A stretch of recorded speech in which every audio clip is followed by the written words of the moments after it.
कांग्रेस लगातार एसआईआर का विरोध कर रही है, वहीं दूसरी तरफ कांग्रेस के नेता अधीर रंजन चौधरी ने एसआईआर पर समर्थन करते हुए कहा है कि पश्चिम बंगाल में ममता बनर्जी ने 30 से 40 लाख फर्जी वोटर जमा कर रखे हैं। तो क्या कहेंगे अधीर रंजन चौधरी के बयान पर, जो लगातार कांग्रेस की पोल खोल रहे हैं? अधीर रंजन के बयान देखिए, बड़ी मशहूर कहानी है कि सच्चाई छुप नहीं सकती कभी झूठे वसूलों से, और खुशबू आ नहीं सकती कभी कागज़ के फूलों से। ये पंक्ति आज चरितार्थ हो रही है कि चौधरी साहब का ये कहना कांग्रेस के गुब्बारे की हवा निकालना है, और कांग्रेस ने जो इस देश के अंदर खेल खेला है वो यही है, एसआईआर, वोट चोरी। ये अनुचित बातें हैं जो वो करते हैं, बिल्कुल असंवैधानिक है, अनुचित है, गैर अखलाकी हैं। और एसआईआर का मतलब ये है कि एक वोट, एक देश, एक वोट होना चाहिए। कुछ लोगों के वोट एक का बिहार में भी है, दिल्ली में भी है, पंजाब में भी है। तो इन सारी चीज़ों को लेकर के सरकार ने एक ऐसा फैसला लिया है जो एक देश को श्रेष्ठ देश बनाएगा। देश के प्रधानमंत्री श्री नरेंद्र मोदी जी इन सारी चीज़ों को भली भांति अपने देश को आगे लेके चल रहे हैं, और कांग्रेस के गुब्बारे की हवा तो कांग्रेसी ही निकालते रहते हैं। अब मैं देखिए, एसआईआर हर जगह आ रहा है। जैसे अभी डेमोग्राफी की बात आती है तो ख़ास तौर से हमारे उत्तराखंड के अंदर कुछ लोगों ने प्री प्लान, कांग्रेस का ही उसके अंदर खेल है, क्योंकि वोट बैंक तो वही है उनका, कि तमाम लोगों के वोट बैंक बनवा दिए, जिनकी शादियाँ हो गई थी उनके बनवा दिए। तो आज अगर माननीय मुख्यमंत्री पुष्कर सिंह धामी जी जब डेमोग्राफी की बात करते हैं या वहाँ वो कानून लेकर आते हैं, तो वो कानून किसी एक के लिए नहीं है, किसी एक समुदाय के लिए नहीं है, वो सबके लिए है। और एसआईआर सबके लिए है। जिसके कागजात ठीक होंगे उसे कोई घबराने की ज़रूरत नहीं है। और कागजात कितने सरल हैं कि 2003 में जिनका वोट है या जिनके फादर ने, उनके गार्जियन ने अगर वोट डाला है तो उन्हें कोई डॉक्यूमेंट्स की ज़रूरत नहीं। फिर 11 डॉक्यूमेंट्स और हैं, मगर क्योंकि कांग्रेस की मानसिकता रही है कि ऐसा कन्फ्यूज़न पैदा करो कि देश के अंदर तुम एक वोट, एक पर्टिकुलर, एक विशेष एक वर्ग को, यानी मुसलमानों को वोट बैंक बनाने के लिए जो कार्य किया है वो बड़ा घिनौना कार्य है। मैं ये समझता हूँ कि आज अधीर रंजन चौधरी ने ये बात कह करके मैं तो उन्हें साधुवाद दूंगा कि कम से कम इतनी सच्चाई से उन्होंने ये बात कही कि ममता बनर्जी का तो काम ही ये है कि मुसलमानों को डरा करके, खौफजदा करके आरएसएस और बीजेपी से ये काम जो है समूचे विपक्ष ने किया है। तो मैं समझता हूँ कि ये धीरे धीरे जो माननीय प्रधानमंत्री श्री नरेंद्र मोदी जी का कार्य है, जो उनका संघर्ष है, वो फल फूल रहा है और आगे बढ़ रहा है। इसी के साथ साथ पश्चिम बंगाल में दूसरे चरण के लिए एसआईआर की प्रक्रिया शुरू होने वाली है। उससे पहले ममता बनर्जी ने एक बैठक बुलाई है। सर, लगातार ममता बनर्जी एसआईआर का इस कदर विरोध क्यों कर रही हैं? वहीं दूसरी तरफ चुनाव आयोग के द्वारा जो अभी ड्राफ्ट लिस्ट जारी की गई है, जिसमें 58 लाख वोटर्स के नाम कटे।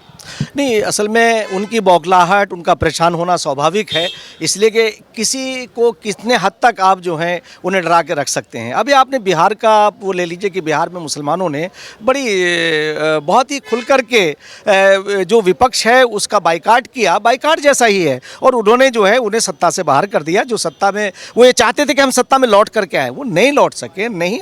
तो यही काम अब बंगाल के अंदर मुसलमान करेंगे कि कब तक आखिर जो है। मैं ये कहना चाहता हूँ कि भारतीय जनता पार्टी और भारतीय जनता पार्टी की सरकारें जहां भी हैं निष्पक्षता के साथ काम कर रही हैं। हमारे उत्तराखंड के अंदर आप देखिए कि यूसीसी है, नकल विरोधी कानून है, या जबरन धर्मांतरण पे कानून है, या वहां जो ज़मीनों के ऊपर, कीमती ज़मीनों के ऊपर कब्जा है, जिसे हमारे माननीय मुख्यमंत्री जी ने तो आप संघर्ष कह लीजिए। आप जो संघर्ष करके आपने बगैर डॉक्यूमेंट्स के जिन ज़मीनों पे कब्जे किए, अगर वो खाली कराए जा रहे हैं, या आपने गलत तरीके से आपने डेमोग्राफी को चेंज करने का काम किया है, तो ऐसा नहीं है कि किसी वर्ग के खिलाफ, वो तो सबको साथ लेके चल रहे हैं। मैंने देखा बगैर किसी निष्पक्षता के साथ तमाम सरकारें काम कर रही हैं, और देश के प्रधानमंत्री ने सबको साथ लेके चले हैं। तो मैं समझता हूँ कि ममता बनर्जी की जो बौखलाहट है वो अब कुछ महीने रह गए हैं कि वो सत्ता से बाहर होने जा रही है, और मुसलमानों को भी अपने बच्चों के फ्यूचर की तरफ देखना चाहिए, और डर के आगे जीत है। भारत की सरकार किसी भी नागरिक के नागरिकता के ऊपर कोई भी असर नहीं डालेगी, वो सब के सब एज इट इज़ बने रहेंगे। मगर जो घुसपैठिए जिन्हें हम कहते हैं, जो बांग्लादेशी हैं, रोहिंग्या हैं, वो लोगों को तो जाना ही चाहिए। ममता बनर्जी जी कह रही हैं कि वो एसआईआर का फॉर्म नहीं भरेंगी और इसी के साथ साथ वो वहाँ के लोगों को लगातार भड़का रही हैं। सर, ऐसा क्यों कर रही हैं? क्यों गलत जानकारियाँ लोगों को दी जा रही हैं? महिलाओं से वो कह रही हैं कि अगर तुम्हारा नाम कट जाए तो किचन में जो हथियार हैं उन्हें इस्तेमाल करो। नहीं नहीं, ये ऐसा काम नहीं करना चाहिए। ममता बनर्जी जी को 3 बार की मुख्यमंत्री रही, अगर ऐसा कृत्य करती हैं तो ये बहुत असंवैधानिक है और कानून अपनी कार्रवाई करेगा। वो भले से चीफ मिनिस्टर रही हूँ। मैं तो ये कहूँगा कि इस वक्त जो है केंद्र की सरकार को इस पर सोचना चाहिए कि वहाँ हालात ऐसे हैं कि प्रेसिडेंट रूल होना चाहिए वहाँ। सर, आप क्यों मानते हैं कि पश्चिम बंगाल में अगर एसआईआर की प्रक्रिया में लगातार रोक डाली जा रही है तो वहां राष्ट्रपति शासन लगना चाहिए? इसीलिए तो मैं कह रहा हूँ कि राष्ट्रपति शासन लगना चाहिए। राष्ट्रपति का रोल वहाँ होना चाहिए। जिस तरह से उन लोगों ने आज विशेषकर मुसलमानों को जिस तरह से वोट बैंक बना के रखा है, ये बड़ी शर्म की बात है, शर्मनाक बात है कि आपने उनके लिए कोई कल्याण का काम नहीं किया, कोई भी आपने ऐसा वेलफेयर नहीं किया है और आप उन्हें डराते रहे भारतीय जनता पार्टी से और आरएसएस से। आरएसएस इस राष्ट्र को सर्वोपरि रखने वाली पार्टी संगठन है और भारतीय जनता पार्टी देश को आगे रखती है और देश तो सब जगह आगे है। देश अगर नहीं है तो हम कहाँ हैं? अगर देश कमज़ोर होगा तो हम कहाँ रहेंगे? अगर मेरा घर कमज़ोर है तो कहाँ जा करके मैं रहूँगा? इसलिए कि देश सर्वोपरि है। सर, एसआईआर की पहली जो प्रक्रिया हुई है और उसी में पश्चिम बंगाल से 58 लाख वोटर्स के नाम काटे गए हैं, तो जब दूसरा चरण शुरू हुआ है तो बीजेपी का लगातार कहना है कि अभी तो करोड़ों घुसपैठिए पश्चिम बंगाल से निकले। हाँ बिल्कुल, यानी जो भारतीय जनता पार्टी का जो विज़न है वो सामने जिस दिन आएगा तो यकीनी तौर से करोड़ों लोग जो हैं वो उसमें निकलेंगे जिनके फर्जी वोट बना रखे, जो फेक वोट है। और फेक वोट तो होना ही नहीं चाहिए ना भाई। भारतीय जनता पार्टी ये थोड़ी कह रही कि वोटर को ये कह रही कि आप ये वोटर अपना वोट नहीं डालेगा, मगर फेक वोट नहीं पड़ना चाहिए। जो असल नागरिक है उसे ये अधिकार मिलेगा और जो इसमें इन तमाम योग्यताओं को पूरा नहीं करता वो वोटर नहीं रहना चाहिए। इसलिए कि सरकार हम अपने आप चुनते हैं और हमारी सरकार में कहीं भी कोई झोल नहीं होना चाहिए। पश्चिम बंगाल में अब कलकत्ता में एक जगह ऐसी झुग्गियां हैं जहां पर अवैध घुसपैठिए रहते हैं।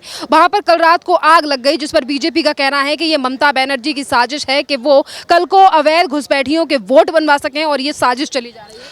आग से खेल रही है ममता। बिल्कुल, मैं समझता हूँ इन सारी चीज़ों की उच्च स्तरीय जांच होनी चाहिए और मैं तो ये कहना चाहूँगा इस मौके पर कि माननीय गृह मंत्री श्री अमित शाह जी से कि इसकी सीबीआई जांच होनी चाहिए कि आखिर इस तरह के जो हथकंडे इस्तेमाल किए जा रहे हैं ये देश को कमज़ोर करने वाले हैं और अपनी सत्ता को बचाने के लिए है, तो इसके ऊपर कार्रवाई होनी चाहिए। टीएमसी के लोगों का कहना है कि प्रधानमंत्री नरेंद्र मोदी असली हिटलर है, तानाशाह है।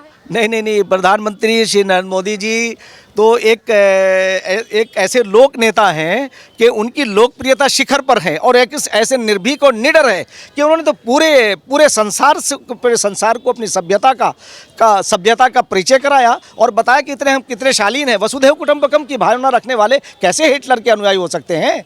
हम हिटलर से जो तुलना करते हैं वही हिटलरवादी हैं। उनके तो चेहरों से नजर आ जाता है। पर श्री नरेंद्र मोदी जी एक गरीब घर के अंदर पैदा हुए और उनके पास कोई ताकत और पावर थोड़ी थी। उन्होंने तो इस लोकतंत्र को मजबूत किया है। लोकतांत्रिक जितनी व्यवस्थाएं मजबूत उनके दौर में हुई हैं, इतने कांग्रेस के दौर में कभी नहीं हुई है।